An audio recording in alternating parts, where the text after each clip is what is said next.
하나님 말씀은 요한일서 2장 18절 19절입니다. 요한일서 2장 18절.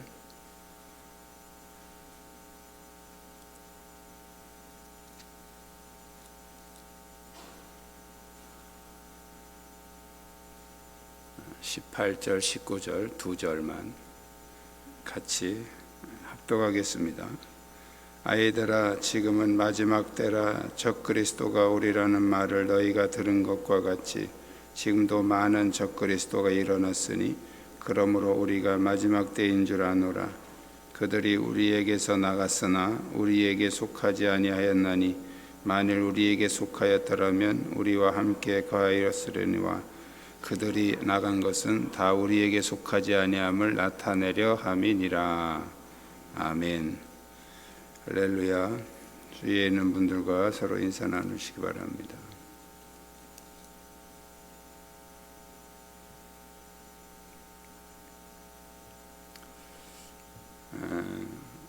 우리가 이단이라는 말이 있고 사입이라는 말이 있는데, 이단이라는 말은 정통교리의 주장에서 벗어난, 정통교리와 다른 주장을 하는 사람들을 이단이라고 합니다.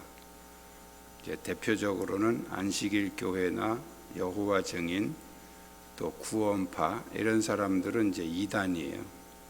사이비는 뭐냐면 겉으로는 비슷한데 속에는 완전히 다른 거예요. 주로 자기가 하나님이다, 예수다, 또 성령이다, 보혜사다, 이렇게 자기가 그렇다라고 주장하는 그런 사람들이 주로 이제 사이비입니다. 이 사이비는 다른 말로 하면 종교 사기꾼이에요. 그래서 자기 사람들을 속여서 자기가 마치 하나님인 것처럼 이렇게 주장하는, 우리나라의 대표적으로 이제 문선명, 박태선이, 안상홍이, 조희성이, 요즘에 아주 또 많이 활동하고 있는 이만희, 이런 사람들은 전부 사입입니다. 종교 사기꾼들이에요. 그래서 이제 이단하고 사입이는 약간 다른데, 이단은 이제 내가 하나님이다라고 주장하는 게 없어요. 그냥 성경을 정통교리하고 좀 다르게 해석하는 거죠. 그게 이제 이단이고, 사입이들은 주로 내가 하나님이다, 내가 그리스도다, 또 내가 성령이다, 이렇게 주장하는 사람들이 주로 이제 사이비들입니다. 오늘은 우리가 그 전도관 계열에서 이제 네 번째 종파인 신천지 예수 증거 장막 성전, 이제 줄여서 우리가 신천지라고 합니다. 요즘에 많이 들어보셨죠? 신천지. 교주는 이제 이만희고요. 이만희 교주 그리고 신천지에 대해서 오늘 좀 알아보려고 합니다. 특히 요즘에 아주 많이 활동하고 있기 때문에 여러분들이 신천지 특히 조심을 하셔야 됩니다. 신천지의 뿌리는 이제 유재열이라는 사람인데요. 1966년 당시에 17살인 이 유재열이 자기가 어린 양 또는 보혜사라고 이렇게 주장을 하면서 무리를 일으키다가 26세 되던 해에 사기 사건으로 이제 집행유예 5년형을 받게 됩니다. 그리고 이제 미국으로 이제 유학을 하는데, 이 유학하고 나서 5명의 제자가 흩어지면서 모두가 교주가 돼서 똑같은 행세를 하는데, 그 중에 가장 활발하게 활동하는 집단이 바로 이만희입니다. 이만희는 경북 청도 사람이죠. 17살에 서울을 올라와서 거기서 전도를 받고 이제 한 천막 교회에서 세례를 받게 되는데, 이제 별다른 체험 없이 이제 고향으로 다시 돌아가서 장로교회에 출석하던 중에 이제 집에서 이제 신비한 체험을 했다고 주장을 합니다.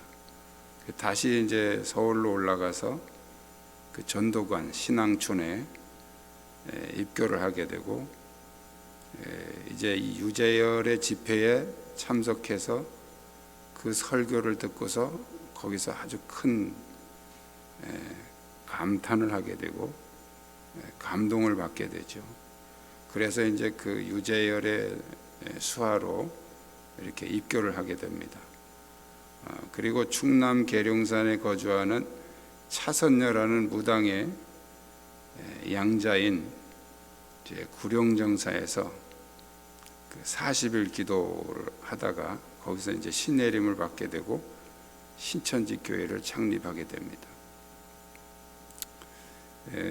이제 이만희하고 홍종효라는 사람이 둘이 손을 잡고 우리가 그 계시록에 나오는 두 증인이다 이렇게 주장을 하고 또 모세와 아론이다 이렇게 이제 활동을 하다가 둘이 서로 싸우고 갈라지게 됩니다. 싸우고 갈라져서 이만희가 강남에 이제 무료 성경 신학원을 세우고 이제 수강생을 모집하면서 그 통일교의 그 원리 강론을 복사해서 비슷하게 고쳐가지고 이제 신천지 교리를 만들어서 그걸 가지고 이제 사람들에게 이제 전파하기 시작합니다. 정통 기독교와 다른 주장들은 이제 성경에 대해서 요한계시록 해설서 그리고 자기를 신격화한 책 그러니까 그런 성경을 전부 이렇게 자기가 바로 그 성경에 나오는 그거다 이렇게 하면서 이렇게 해석한 그런 책을 이제 만들어서 이제 가르치고 있고 성경을 자기가 필요한 대로 다 해석을 합니다. 그래서 일관성이 없이 어떤 때는 이렇게 해석했다 저렇게 해석했다 하면서 그때마다 이렇게 성경을 맞춰서 그렇게 해석을 하죠. 그래서 이 성경을 잘 모르는 사람이 들으면 정말 그럴듯하게 그렇게 이제 꽤 맞춰서 이렇게 하니까. 그리고 하나님에 대해서는 이제 삼위 하나님을 아브라함과 이삭과 야곱에 비유해서 이제 성부가 성자를 낳고 성자가 성령을 낳았다 그렇게 가르치고요. 그리고 자기가 바로 보혜사 성령이다 이렇게 가르칩니다.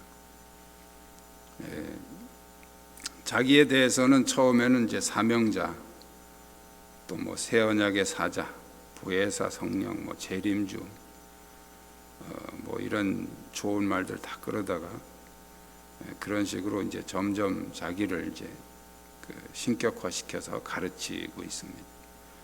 성경에 나오는 예수님에 대한 명칭들을 모두가 다 이제 이만희라고 가르칩니다. 어린 양이라든지 만왕의 왕이라든지 이런 게 전부 다 이만희다 이렇게 이제 가르치고 있습니다. 구원에 대해서 이제 구원은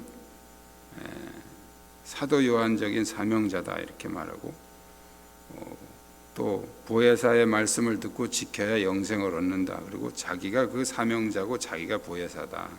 결국 지 말 들어야 영생을 얻는다. 그 얘기를 이제 가르치고 있고요.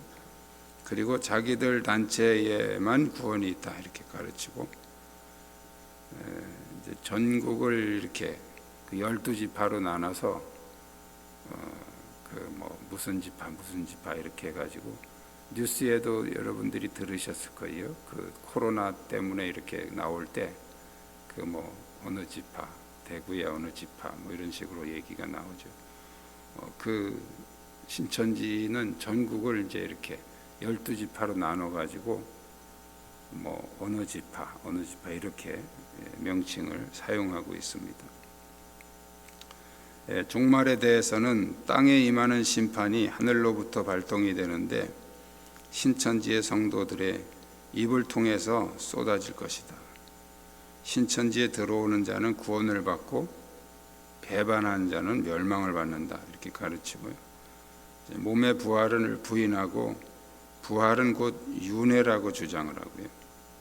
그러니까 막 갖다 짬뽕 시킨 거예요. 불교고 뭐고 그러다가 요한계시록의 예언의 성취 요한계시록의 그 새하늘과 새 땅 이런 예언들이 성취되는 현장이 바로 대한민국이다, 이렇게 주장을 하고 있죠. 한국 땅이다, 이렇게 주장을 하고 있고요. 무료 성경신학원, 무료 성경신학원이라는 것을 이제 운영하고 있는데, 초등, 중등, 고등 과정으로 2달씩 해서 6개월 코스로 이 과정을 공부하면 이제 성경 66권을 모두 통달해서 깨우칠 수 있다, 이렇게 주장을 하고요. 안양시 비산동에 이제 본부가 있고, 2000년도에는 경기도 과천에다가 총회본부를 두게 되고, 신도수가 지금 많이 늘어났죠. 그래서 아까도 말씀드렸지만 성경의 그 12사도 이름을 따서 각 지파별로 12지파로 이렇게 운영을 하고 있습니다. 요한계시록 세미나, 또 성경 세미나, 길거리 설문조사 이런 걸 통해서 접근을 하고, 또 때로는 가가호 방문을 통해서 주소와 이름을 확보하고요. 또 문화센터나 실용음악, 영어 무료 강좌 등 이런 젊은이들이 좋아할 만한 그런 프로그램들을 통해서 이제 포교 활동을 합니다. 최근에는 이제 시청이나 공공기관에서 하는 수지침, 꽃꽂이, 요가 이런 거 무료로 해주는 거 있죠. 그런데 이 신천지가 많이 개입돼 있습니다. 신천지 그 신학원에 들어오기 힘든 사람들을 대상으로 해서 모이는 다락방 전략이라는 것이, 다락방 전략은 신천지로 끌어들이기 위해서 사람들에게 이렇게 호감을 갖게 하는 그런 프로그램입니다. 그리고 전도 대상자를 물색하기 위해서 이 사람들은 기독교회를 이제 아예 설정을 해놓고, 먼저 이렇게 친근감을 갖게 접근을 해서 이제 성경 실력도 이렇게 테스트 해보고, 그리고 이제 아는 선교사님이 외국에 나가기 전에 이수해야 하는 그런 과정이 있다, 이렇게 속여가지고 다락방 이제 교재로 이렇게 교육을 시킵니다. 그렇게 해서 살짝 이제 흥미만 유발시키고, 그들을 이제 이렇게 신천지로 이렇게 끌어들입니다. 그래서 다락방 교육의 목적은 거기서 이렇게 깊은 교육을 안 하고 이렇게 관심만 갖게, 그래서 신천지로 연결시키는 그런 이제 활동을 하고 있습니다.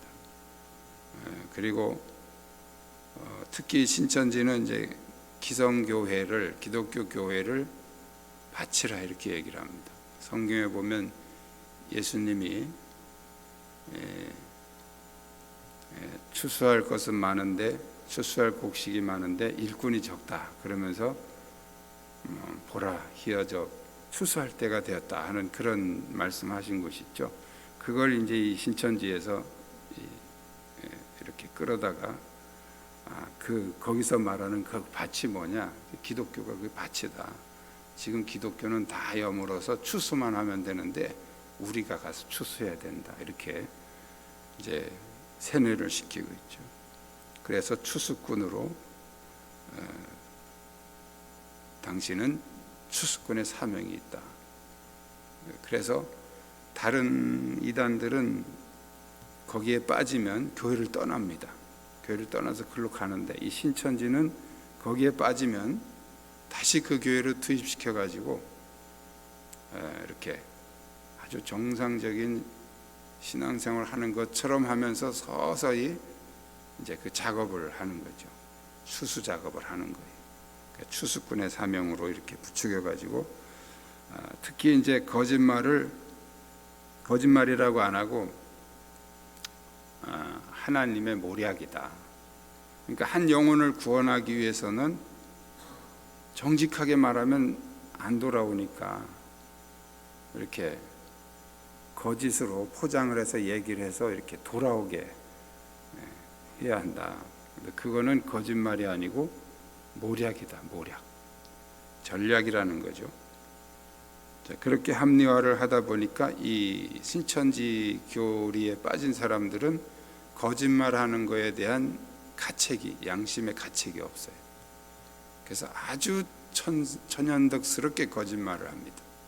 그래서 이 기독교인들이 자기 자녀들이나 뭐 식구들이나 친척 친구들이 거기에 빠져도 몰라요. 거짓말로 전혀 아닌 척하고 활동을 하니까. 그래서 이제 미혹을 해서 서서히 이렇게 끌고 가는 거죠. 그래서 옛날에는 이 신천지가 신분을 거의 다 속여왔는데 요즘은 하도 막 이제 막 신천지가 이렇게 드러나게 되니까 요즘엔 아예 그 편지를 써서 목회자한테 보내기도 하고 이메일도 보내고 뭐 아주 공격적으로 이렇게 그 뉴스를 통해서도 하기도 하고 공격적으로 전도를 하고 있습니다. 저희 교회도 자주 옵니다. 뭐 이렇게 목사한테 그 교회 와서 한번 들어보라는 식의 그런 유혹의 뭐 그런 편지, 또 팜플렛 이런 거 저 교회 문 앞에다 갖다 이렇게 집어넣고 가고 그럽니다. 그래서 지금은 이 신천지가 아주 공격적으로 전파를 하고 있다. 이만희는 이제 신학을 공부한 적도 없고 이단 교주 아래서 이제 주워들은 내용을 가지고 자기가 이렇게 만드는 거예요. 짜맞춰서 자기를 신격화해서 만든 그런 교리로 사람들을 미혹하는 그런 엉터리 교주, 말 그대로 사입입니다. 종교 사기꾼이죠. 그럼에도 불구하고 이 성경에 대해서 분명한 지식이 없거나 또 기존 교회에 불만이 있는 그런 사람들이 많이 미혹이 됩니다. 지금은 그 숫자도 굉장히 많이 늘어났죠.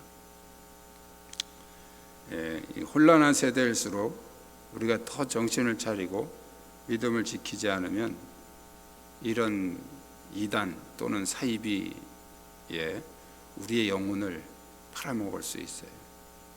특히 이제 이 신천지가 지금 그 대전, 이 충청도 지역, 이 중부 지역에 아주 왕성하게 활동하고 있고, 요즘에 그 코로나로 인해서 많이 신천지가 좀 잠잠해진 것 같지만 실제로는 지금 이 핸드폰을 통해서 다 그 신자들을 관리하고 있습니다. 계속 점검하고 어디 가는지 뭘 하는지를 계속 이렇게 거의 그 공산당 조직하고 똑같은 그런 시스템으로 운영을 하고 있어요. 그래서 한번 거기 빠져들어가면 내가 나오고 싶어도 나올 수 없습니다. 나올 수 없게 그렇게 아주 그 연락망이며 이런 체계를 철저하게 이 사람들이 관리를 하고 있습니다. 그래서 거기 한번 빠지면 나오기가 거의 불가능합니다. 정말 힘듭니다. 내가 나오고 싶다고 나오는 것이 아니고 또 거기 들어가면 나오고 싶은 마음도 없어지도록 아주 철저하게 세뇌시키고 또 인간관계로 얽어매고 그렇게 해서 아주 꼼짝 못하게 하는 그런, 그래서 많은 이단들이 있는데 특히 아주 가장 악랄하고 독한 이단이 신천지입니다. 이만희 이 교주가 지금 나이도 많고 이제 죽을 때가 거의 됐는데도 여전히 그 신자들은 아주 그 이만희를 믿고 있죠. 그래서 우리 주변에도 흔히 있는 그런 이단들, 특히 그 신천지를 여러분들이 아주 조심하셔야 되고, 특히 이렇게 가까운 사람들을 통해서 활동을 합니다. 그래서 자기하고 친한 사람을 제일 먼저 끌고 갑니다. 그래서 우리 한국 사람들은 또 이렇게 정에 약하잖아요. 그래서 자기하고 친한 사람이 이제 한 번만 가보자 이러면 이걸 거절을 못해서 이제 끌려가서 그런 데 넘어가는 경우가 굉장히 많습니다. 그래서 영적인 부분에서는 그런 걸 조심해야 돼요. 그 감정에 끌려서 또 친분에 끌려서 이렇게 마음에 안 드는데도 그냥 억지로 가주는 거, 이런 거는 우리가 냉정해져야 됩니다. 그래서 특히 이제 이 중부 지역에 많이 활동하고 있기 때문에 여러분 주변에 또 우리 아는 분들이나 또 여러분 가족들이나 친척들이나 친구들 중에서도 그런 기미가 보이거든 여러분들은 빨리 그분들하고 관계를 끊어야 됩니다. 계속 만나고 그 말 들어주고 그러다 나면 나도 모르는 사이에 이렇게 끌려가게 돼 있어요. 그래서 특히 그런 사람들이 있으면 담임 목사하고 상담을 해서 이런 사람이 있는데 뭔지 모르겠다 이렇게 상담을 하면 대체적으로 나옵니다. 어떤 이단인지. 그렇게 해서 이제 그런 부분들을 자기 믿음을 자기가 잘 지켜야 됩니다. 특히 이제 이 사람들은 대부분 이단들이 그렇지만 제일 먼저 이제 그 목사와 또는 교인들과의 그런 그 관계를 다 차단시켜 놓습니다. 아무한테도 얘기하지 마 이렇게 해가지고 다 차단시켜서 이제 세뇌시키는 그런 수법을 쓰고 있기 때문에 일단 아무한테도 얘기하지 마라 하는 이것은 거의 100% 이단이에요. 정통교회에서는 그렇게 하는 교회가 없습니다. 만약에 정통교회라도 그렇게 얘기를 하면 거긴 가면 안 돼요. 그러니까 하나님의 복음인데 왜 아무한테도 얘기를 하지 말아요? 다 얘기해야지. 다 아무한테도 다 얘기를 해야지. 마음 놓고 얘기할 수 있어야 그게 떳떳한 것이고 그게 분명한 거죠. 뭔가 이제 뒤가 구리기 때문에 아무한테도 얘기하지 말라 이런 얘기를 하는 거예요. 근데 이게 사람들이 참 순진해 가지고 자기가 친한 사람이 그렇게 얘기를 하면 또 입 꽉 다물고 또 쫓아가서 그걸 배우고 있어요. 그래서 그 기독교인들이 많이 넘어가는 겁니다. 너무 순진하기만 하면 안 돼요. 뱀 같은 지혜도 필요한 거죠. 그래서 이 마지막 때 여러분이 자기 신앙, 자기 영혼을 잘 지키기를 주님의 이름으로 축복합니다. 기도하겠습니다. 오늘 주신 말씀 기억하면서 하나님, 이런 이단과 사이비 또 약한 세력들로부터 내 영혼을 지켜주시고 우리 가정을 지켜주시고 또 우리 청구한교회 공동체를 지켜주셔서 이 마지막 때에 우리가 이런 이단의 유혹에 넘어가지 않고 하나님을 잘 섬겨 끝까지 믿음을 지키는 믿음의 승리자들이 되게 하옵소서. 우리 함께 통성으로 기도하겠습니다. 살아계신 역사하신 아버지 감사합니다.